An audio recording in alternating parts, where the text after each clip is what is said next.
Just yesterday, in one single day, the Trump administration deported 1,000 illegal immigrants, all while launching historic ICE raids of sanctuary cities, notably in Chicago. The Trump administration's border czar, Tom Homan, seen standing in between our next guest, Terry Newsom, and another one of our frequent guests, Chicago Democratic Party Alderman Raymond Lopez, took Dr. Phil along on the ICE raid in Chicago. And here's what they found. Where are you from? Where I was born or where I'm from? Where are you born? Thailand. You been deported before from the United States? No. Never been deported? I've been in the system before. Yeah. Yeah. What have you been charged with Charged where? before? I'm not gonna say that. I'm not talking about lawyer. Yeah. Are you a citizen? My mom's a citizen. Your mother's a citizen? Yes. But you're not? Nope. But you've never been deported before? You're Dr. Phil. You're like Dr. Phil. You're Dr. Phil. Yeah. Here's Tom Homan explaining what this man was accused of and how Chicago police let him roam the streets of America's third largest city, despite knowing that he was the worst kind of criminal. Well, this is an example of sanctuary cities, right? We got an illegal alien convicted of sex crimes involving children, and he's walking the streets of Chicago. Again, the downfall, the problem with the sanctuary city, that people like us walking the street rather than local law enforcement working with federal agents. This is what we're dealing with. Absolutely disgusting. Join us now is Terry Newsom. He's the host of the popular podcast Behind Enemy Lines. And he's probably part of the reason Tom Homan's there, because, Terry, you've done such a good job of covering the problem of the illegal invasion into Chicago. I know you had to be pleased to see that Tom Homan was there and the ICE raids going on. Tell us about, what's happening in the city right now under Tom Homan and Donald Trump's, leadership. Sure. Now that they closed the 27 shelters, they're distributed throughout, not just Chicago, out in the suburbs where I'm at today. And they're getting embedded into different areas of the city. But I was really glad he came in. He was supposed to come in the day after the inauguration, but somebody within his organization leaked it and leaked how many officers were there. So it shows that there's some still rooted cancer left over from the Biden administration that's willing, for political purposes, to put Tom and his men at risk over these criminal illegals. So the city's leaders, union members, police officers, all want to embrace Tom Homan, the Hispanic community, African Americans. They want these criminal elements out. Governour Prickster, who I don't know if you noticed, he's starting to do a 180. Have you noticed that lately?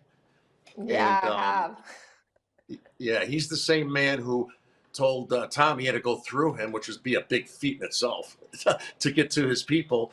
And now he's starting to soften up, and it's the same man who invited these people here, right? Embraced them, him and Johnson. They invited him here. Now all of a sudden, oh yeah, we'd like to have these criminals. Well, you guys were housing them, feeding them, giving them money, and it's kind of ironic, and it's a good sign that he's starting to slowly turn. And he's not a man of courage. He's a coward.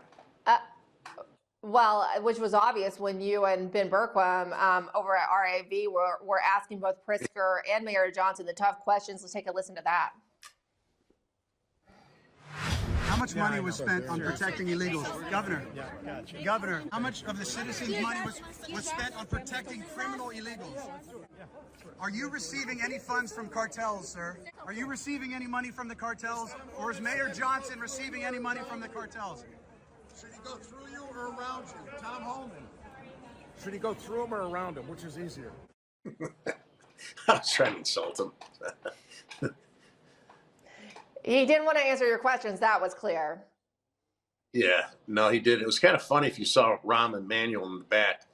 He had a snicker when we were first confronting Pritzker. I don't know if that was an acknowledgement and enjoyment of us confronting Pritzker, but I thought it was pretty interesting. Another thing that really, really offends me is, I don't know if you saw the story that they said that Tom sent and Trump sent 2 ICE agents to a grammar school. Did you see that story? I did, yeah. Yeah, and you know what's offensive? Number one, I knew it was a lie. right? Because why would somebody like Tom Homan say he's coming after all the criminal elements and stuff, and there's so many of them, he doesn't even have enough resources. So as soon as I saw that story, I knew it was an absolute blatant lie. It ended up being a Secret Service agent. But you saw Pritzker, Johnson, all the leftists in front of the camera saying, how dare Trump and Homan, impede upon the sanctity of the churches, right? Well, when we were here in COVID, these are the same people who locked us out of our churches but left liquor stores and marijuana stores open. So Yeah. how dare these hypocrites, first of all, make up a lie. Secondly, after what they did and shut the churches down, but they kept all these other things open, these guys are just hypocritical, lying scumbags. A particular concern for the Trump administration is the Venezuelan gang, which, and I've been talking to many sources in the NatSec world, justice, and particularly those who have been a part of, covering the Western Hemisphere, say that, Trinidad is they're not even a gang per se. They're more of a paramilitary type force for the cartel. Okay, so we're dealing with more than just a gang. They're very concerning. This is when we're talking about Trinidad. Here's a question asked about ICE in Trinidad. Let's listen. Governor, real quick, the amount of money that you've spent on harboring illegals over the last 4 years and protecting them now, and after Mayor Johnson's email that just went out yesterday saying they're going to spend more money on protecting illegals at the expense of the American citizens, in particular the West Side and the South Side. We've got representatives here, we've got Bob Israel here. Why not invest that money there? And then the second question is, are you prepared to be arrested if you don't follow President Trump's orders? I'm going to answer your question. This is for the mayor as well. The money we spend in the state of Illinois is about protecting the residents of the state of Illinois. The citizens. All right, that was actually a different soundbite. But when it comes to Trinidad, still he couldn't answer those questions either. But when it comes to Trinidad, do we know how many of those have been arrested, say yesterday or any of the days before? I'm not sure. I'm not sure yet, but I do know. I'm sitting in Oak Brook, Illinois, the Gibsons in Oak Brook here, and across the street's a big, nice, beautiful mall. And last week, Brian Strakis of Oak Brook Police, Chief of Police, they arrested 4 Venezuelans, Trinidad, and one of them had a colostomy bag because he was shot in a gunfight in Chicago. So because we're in a sanctuary state, they went to DuPage County. Thank God they had to go before a judge, and a judge had to put some sort of detainer because of sanctuary state to hold them until I think it's February 14th. So, I hope, I made Tom aware of this. I hope him and his guys are able to go to DuPage County Jail and pick up these 4 gang members that are sitting here. And to your point, when we were telling the audience about these are not just regular gang members, I agree with you. So most of these people, as we know, came through the cartels to get here, right? $5,000-$10,000. Who do you think is going to be the outsourced contracted collection arm for the cartels? They're gonna hold these people sometimes in positions where they're going to have to pay back the cartels. Who's going to go out and collect this for them? The Trinidad guys are going to do that. And in cases when they don't pay, they're going to be forced to do things that they may not have intended on doing when they came to the United States, meaning picking up drugs, dropping off weapons and other crimes, and even prostitution for the women. Yeah, I mean, I've heard some of the gruesome acts committed by Trinidad, and it will absolutely turn your stomach. Real quick, have you seen any, I know that the military is being deployed to the border. Is there any talk of some military aid coming into Chicago and perhaps helping out with some of these deportations? Because it really is one of the epicenters of this invasion, particularly by military-aged young men. Nothing about the military yet, but Tom, in some of his raids he did here, he mentioned FBI, DEA, ATF, okay.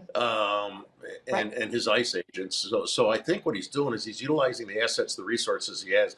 And if you heard, he said he's sending a bunch of the military to the border, which I'm assuming during this big uptick of what he's going to be doing in these raids is he's bringing some of those guys up here to help while the military is helping at the border. I do know he's going to have to hire, build up his staff, as well as hire some of the people I had meet with him in Chicago are ex-special agents and ATF, as well as Chicago police officers that are willing to come out of retirement to help Tom here in Chicago, either as a contractor or whatever they have, whatever the options are as he ramps up to go after and track these people down. Another concerning note is there's so many police officers throughout the city of Chicago and the suburbs that know where these people are, but they're worried about their jobs, to openly collaborate with Tom and ICE. So we have to find ways to go around that, because there's no reason to protect these gang members, and there's no reason a police officer has to be worried about his job trying to protect the community. Terry Newsom, thank you for what you do for the community. It's good to hear that there's some movement on the ground. Thanks for giving us the latest update. We'll see you soon. Thank you.